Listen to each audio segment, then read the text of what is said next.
There is no imperfection. Everything is perfectly arranged for our spiritual education. Everything is perfectly arranged for us to recognize the incredible grace and guidance and beauty of divine reality.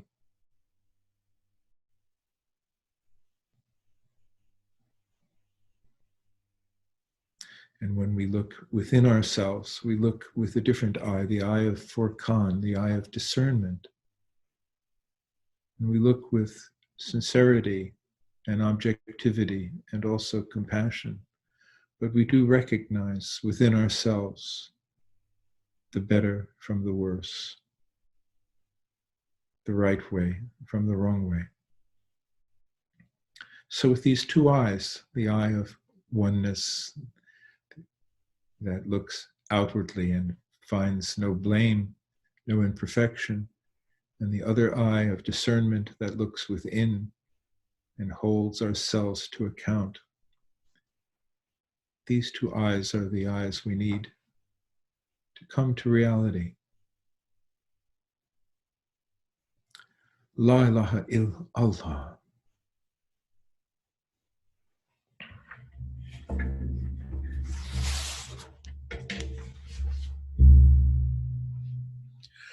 La ilaha illallah.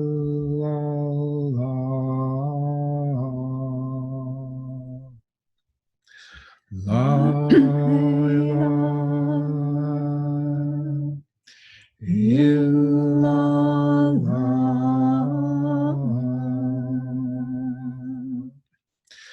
La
God answers all calls made in sincerity and truth. Bismillah.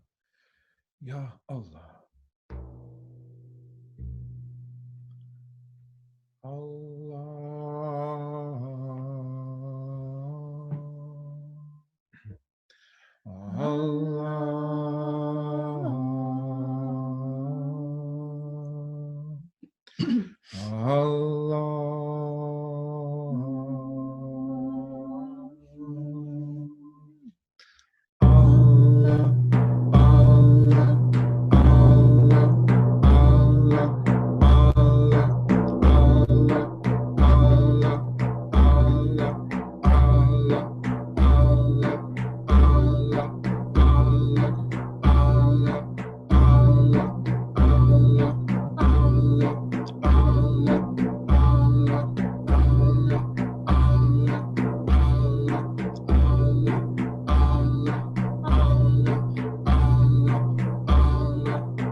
Bismillahirrahmanirrahim.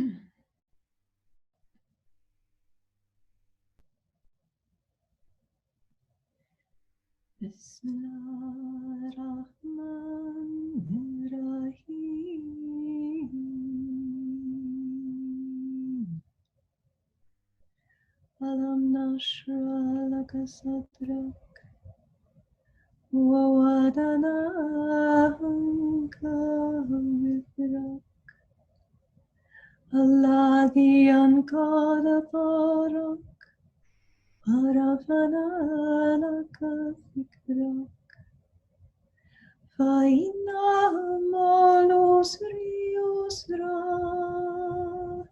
inna ma'al usri yusra فإذا فرغت فانصب وإلى ربك فارغب صدق الله العظيم.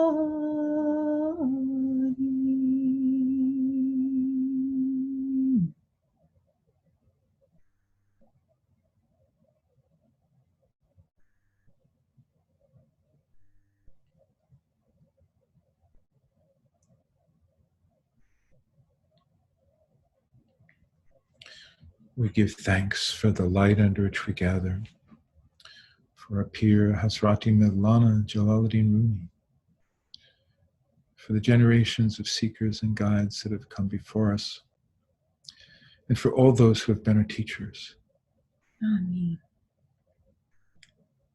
And we pray for the health and well-being of everyone in this circle, our families, our children, our children's children, future generations, our communities, and our world.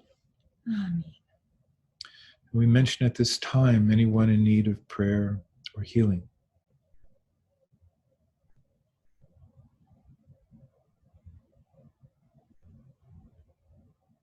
And may Almighty God make our intention and our awareness sound and bring us in readiness to the center of true beginning. And may the light of this circle be received wherever it's needed. By the breath of Mevlana, by the secret of Shamsi Tabriz, by the nobility of Imam Ali, and with the blessings of Muhammad Mustafa and all the prophets. Let us say who.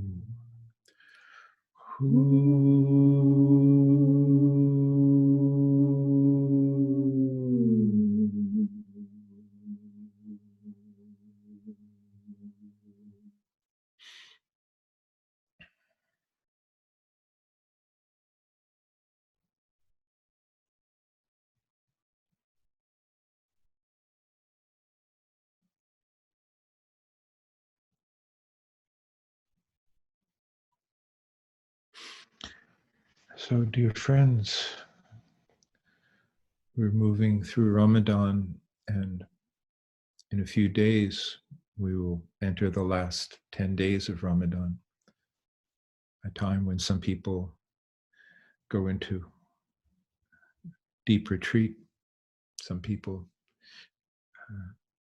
may spend the last 10 days in prayer and meditation in the masjid or in a halva. So may these last 10 days, these last days of this holy month be blessed. May we make the best of them. Ramadan is a time of extraordinary blessing and upliftment and spiritual support. Also, I want to send a blessing and mention to dear Parisa Sultani, who just had a baby a couple of days ago. Parisa is a person, one of the people behind a beautiful series which you can find online, and it is called, I want to say All for Love, but it's not All for Love.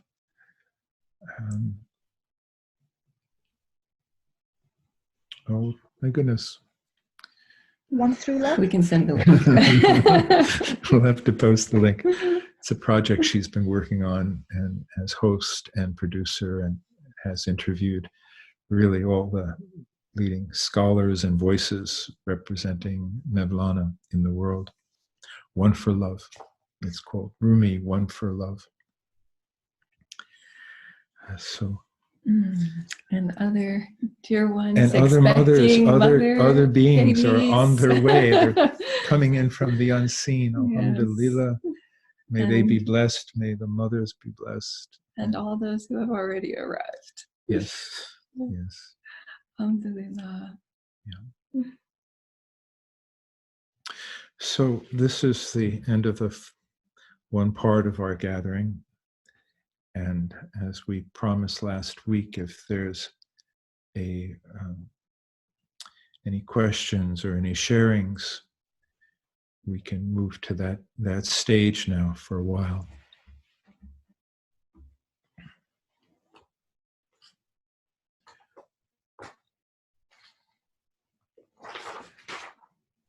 Thank you. Some beautiful messages coming now. Farani Samur, thank you.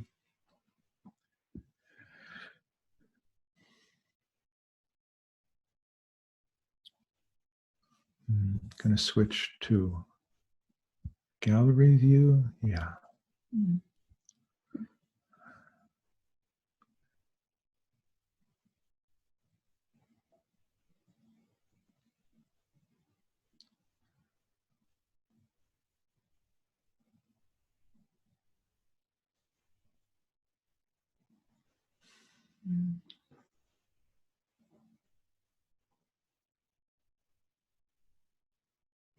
You can unmute yourself if you would like to share something. Please feel free.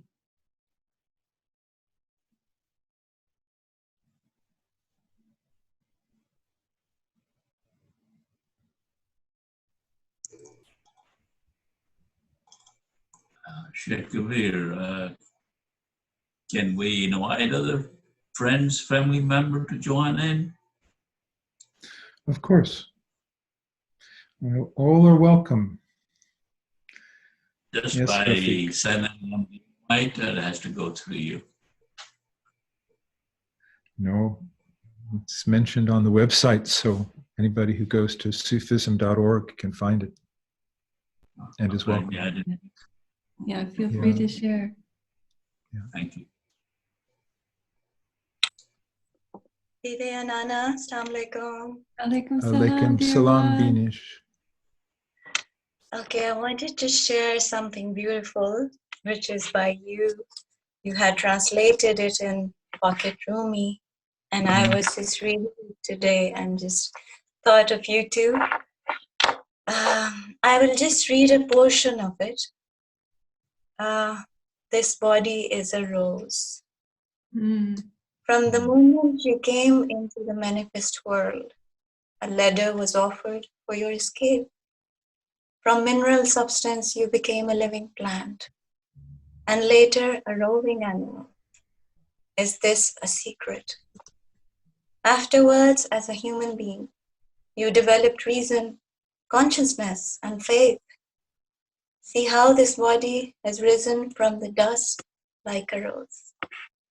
When you have surpassed the human state, your angelic nature will unfold.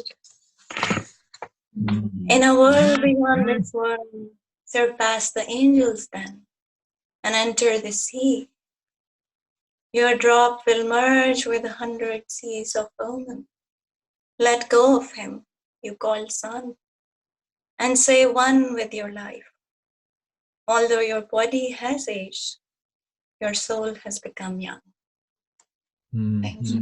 It's so good to hear that. Thank you, dear one. Yes. That was a very, very good translation of words. Thank you. And Anna, I just wanted to, since it's Mother's Day, and I was being reminded of Hazrati Khadija, Radiallahu Ta'ala anha, today very deeply, and also Mary, Hazrati Maryam. So Yes. thanks and peace and love to all these beautiful mothers. And the heart feels this connection to them. That's all I want. Thank you so much, Ines. Thanks. Kabir, Assalamu alaikum again. Last gathering, you read a poem, a ghazal by Maulana Rumi. You said to say nothing but you. Where is that in original Farsi? Where can I get a copy of it? It's on the video, right? The one that Layla read. Yes. So the Farsi is... The Farsi has actually been added to the video. It's number 322. Are we talking about the one that is also about rolling the ball? That's Ghazal number 322 in the Firuzanfar collection.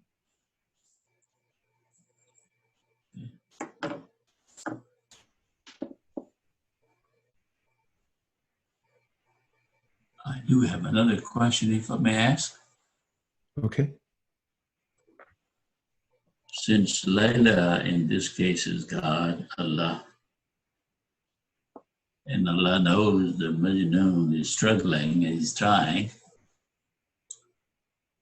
why doesn't the help hand reaches out a little faster or earlier?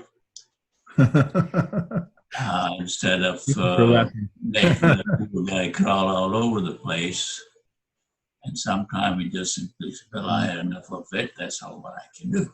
I'm sorry, I'm laughing, but also I'm feel compassion for your question, because I know that there are people who are suffering and the journey seems long, and only God can answer that question ultimately.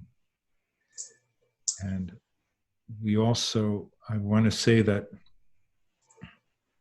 the answer to that question is within each of us and for each of us. And we cannot know for others whether the journey is long or not. So this is a matter of trust, and that has to be answered, not by me, but by every individual person. You know, Mevlana gives other answers. He says that the beauty of the homecoming will be in proportion to the exile. And he also says that there are certain things which require time. Time is an ingredient for maturity, for the ripening. I remember asking this question several years ago. So you looked at me and said, it's not an engineering project. It's not my schedule. It is his schedule. So you have to be patient, stubborn. Yes. And if you recall, it's been quite a while when you were back in California. So not complaining, but wondering what's wrong on my side. Can you help?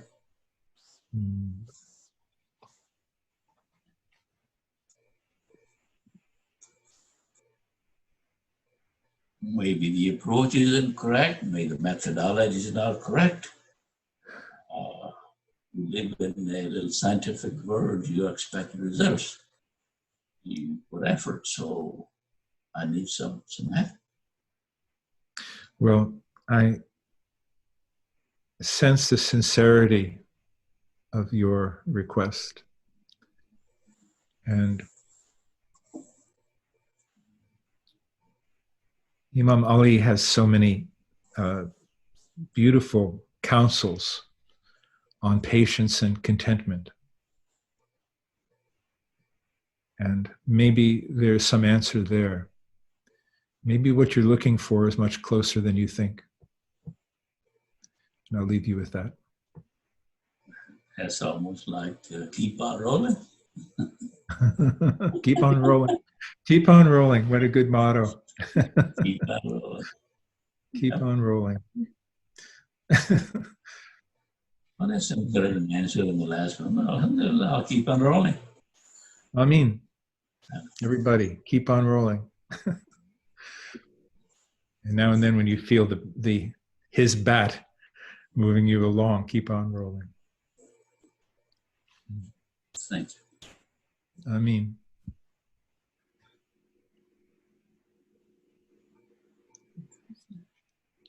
Well, I don't have the trouble of making excellent questions. I think other people must have something to share too. So, Yes.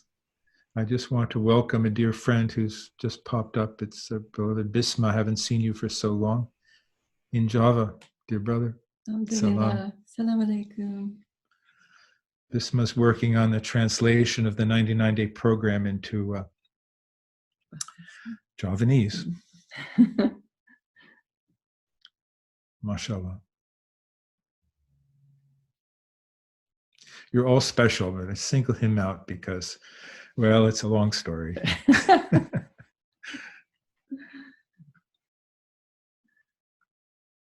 Alaikum Dade, Anna. Alaikum salam, dear one. Alaikum salam, Fawzia. I just wanted to share with friends too the joy of having the Ramadan love songs. Alhamdulillah, it's my second Ramadan as a companion, and you were just talking about the love stage we're coming into. But friends, this is a beautiful. Before I set my fast and when I break it, there's always some beautiful sharing from here. So alhamdulillah, friends, if you have a moment, I would really urge you to just get a copy if you can. But I just wanted to send my love and thanks to everybody. But it's been a beautiful companion, so thank you. That's a book by Camille, in case you don't know. Yeah.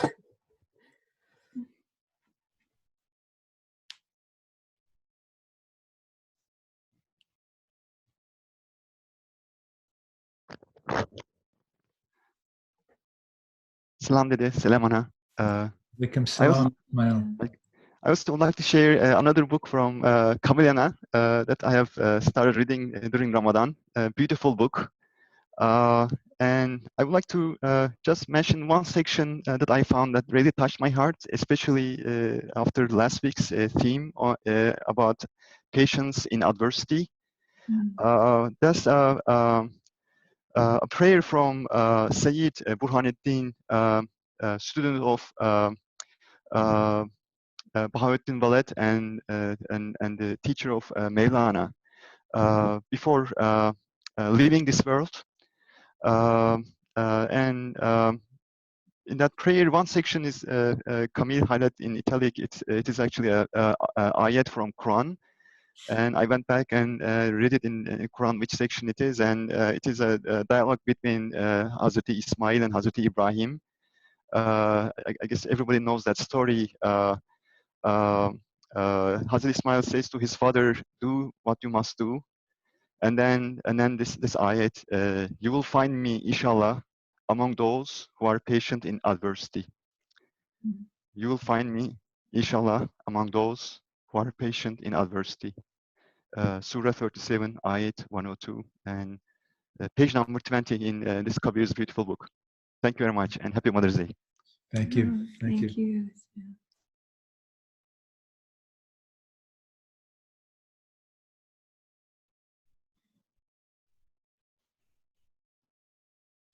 Shahinaz, please go ahead.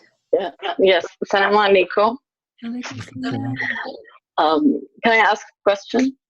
Yes.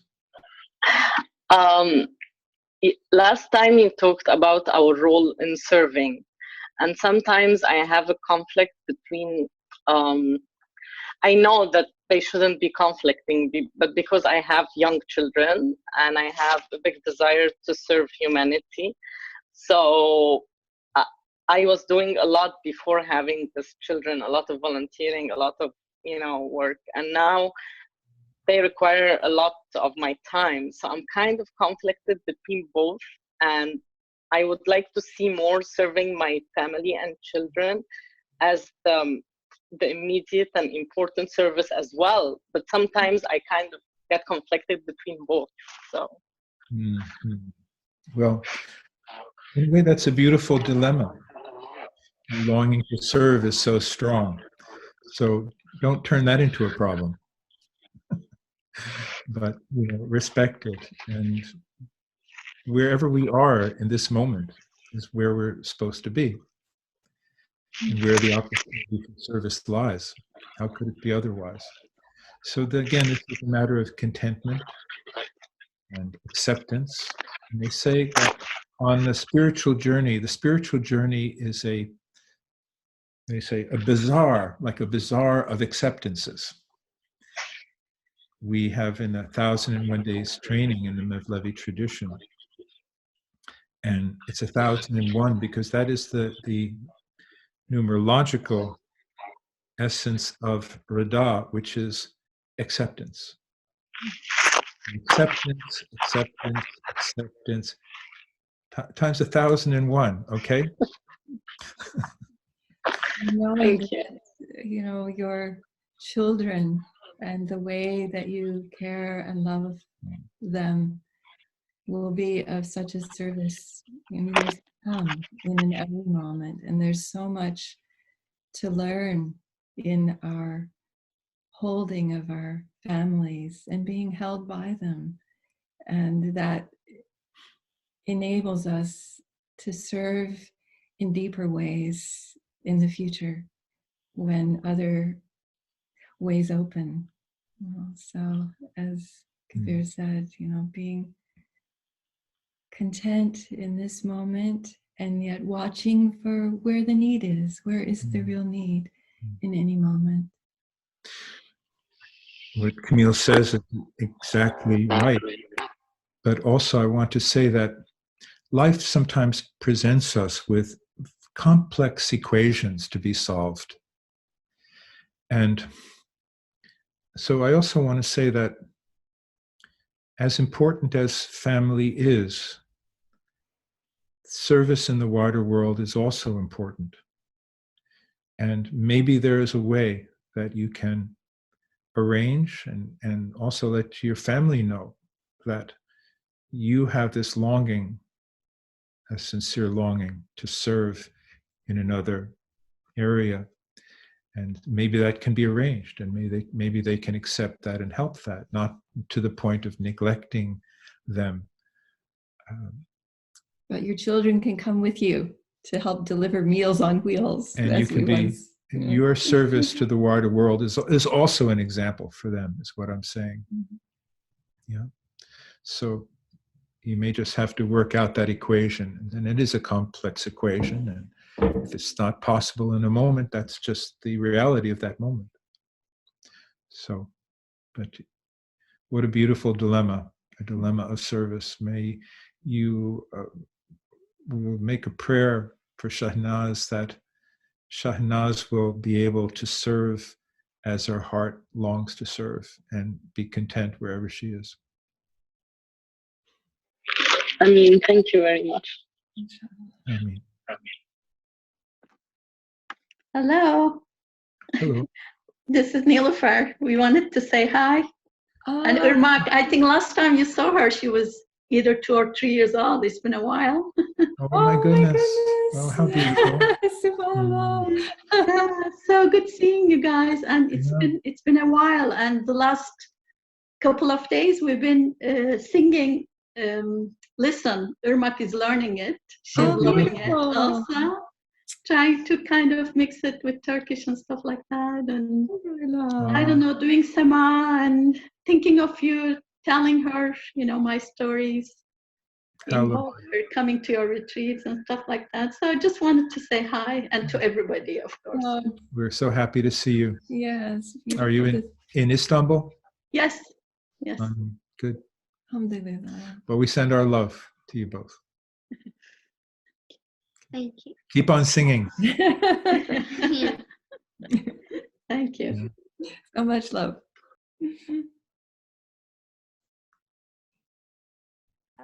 Assalamu alaikum. Alaikum salam. Yeah. Can I ask a question? Yes. So ever since last Ramadan, I've really wanted to like sit in itikaf, but I'm really nervous. Like I don't know what I should do, and I don't know if I'm ready for it. So could you like give me advice that how do I know I'm ready for it, or what should I spend my time doing in itikaf? I understand. So Arisha is asking, itikaf meaning a retreat, taking a retreat during Ramadan. And if your heart desires it, I would think you're ready for it. You need to arrange a space where you can be secure and at peace and reasonably comfortable. And I would say a 3-day retreat would be a good amount to begin with. And, you know, there's sometimes we offer a sort of retreat schedule for people undergoing a retreat. And basically, it's an hour-by-hour plan. Maybe you could make a plan for yourself, but what I would recommend is that a very simple plan would be from Fajr till past Isha time, every hour of the day. Divide the day up between periods of meditation or zikr, periods of study, periods of exercise, and if you can get out and walk around. And so the balance would be something like 1/3 of your time in spiritual practice, 1/3 of your time in study or spiritual reading and reflection, and for you, maybe 1/3 of your time in, of course, your meals will be early and late if you're fasting. So there's less time for eating during that schedule. Just find a reasonable balance among those elements and make a plan for yourself that will give you a structure. Don't overdo it. Don't ask too much of yourself. That's why I'm saying maybe 1/3 of the time in actual meditation or zikr. And you can go to Basics of Practice in the Threshold Society, which is found on our website under Threshold Society, and get some ideas of a basic spiritual practice. Because I haven't met you, Arisha, but since it is your wish, the desire of your heart, I want to encourage you. I think you'll find some guidance on the website. And having a plan and a secure, comfortable place where you won't be disturbed. And hopefully you can get outside and get out into the fresh air and sunshine for part of it. So we wish you well. And Thank let you. us know how it works out. Thank you.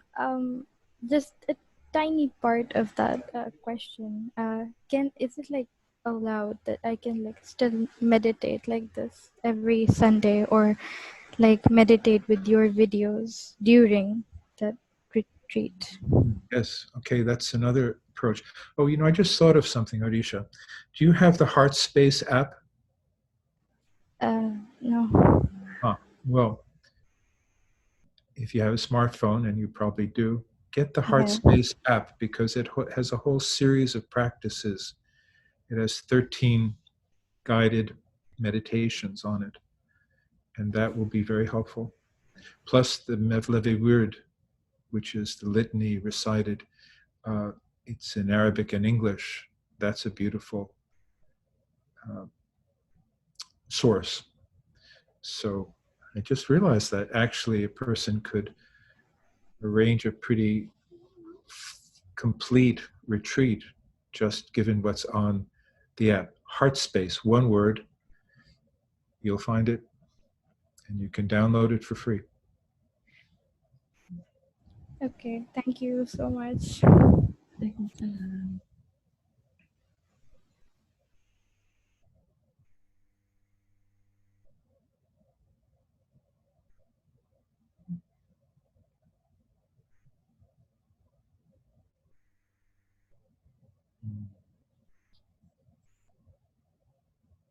Assalamu alaikum, Kabir, Dede. Alaikum salam. Alaikum salam, Rahaf. I have a question. If you could please, during Ramadan, it says that the first 10 days represent something, and the middle 10 days represent, I think, maghfirah or forgiveness, and the last 10 days or something else. I just don't know. The last 10 days, is it possible that you could please reflect on that just briefly? I just very curious. And happy Mother's Day, dear Camille. Much love to you. Mothers. I would recommend that those who are interested go online and search for the periods of Ramadan, and you will find that different people give different descriptions of what each 10 days represents. But as I said, the last 10 days is a time when traditionally people might choose to actually live in the mosque. And how extraordinary, what a beautiful tradition that a mosque is a place where you can go and bring your yoga mat, your prayer rug, and you can just live there. And some mosques will actually also be supplying food. Amazing, what an amazing tradition. And somebody was inviting me to do an interview, and I said, fine, we'll get to it soon, I hope. And then I was reminded that this person goes into complete seclusion for the last 10 days. So it will have to be after that. And I was just reminded, yet this is a possibility that some people really deepen in that way. And our beautiful beloved mentor, Maulana Asad Ali in Damascus, for him, the whole of Ramadan is a time of seclusion, of fasting, and complete seclusion. So everything builds up, you get more and more refined, more and more Latif over these 30 days. So save some effort, save some energy for the last 10 days. Remember Majnun on his camel. Keep your camel headed toward the beloved during this time.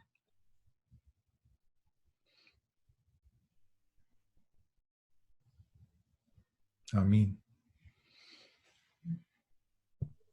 Ameen, Ya Rabbil Alameen.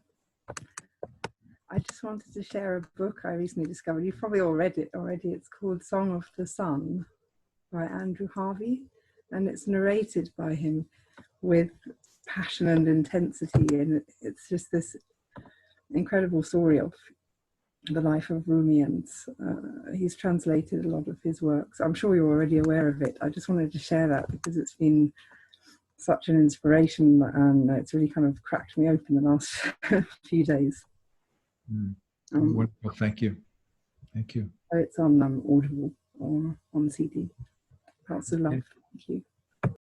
Thank you.